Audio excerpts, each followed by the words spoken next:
আসসালামু আলাইকুম। আমি শহীদ আব্দুল্লাহ বিন জাহিদের আম্মু ফাতেমাতুর জোহরা।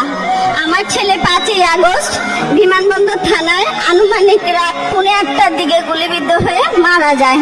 আমার 2টা সন্তান, আমার বড় ছেলে আব্দুল্লাহ বিন জাহিদ 16 বছর, আমার ছোট ছেলের বয়স হচ্ছে 14 বছর।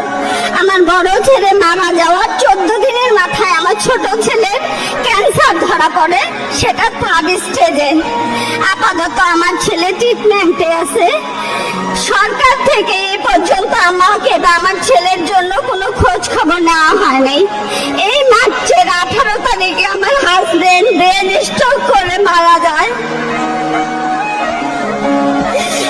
আমরা বিএমপির পরিবার থেকে আমার ছোট ছেলে জিসানের ট্রিটমেন্ট বাবদ যাবতীয় খরচ বহন করে তারা আমার খোঁজ খবর নেয়, কিন্তু যাদের রক্ত দিয়ে আজকে এই দেশ গড়ছে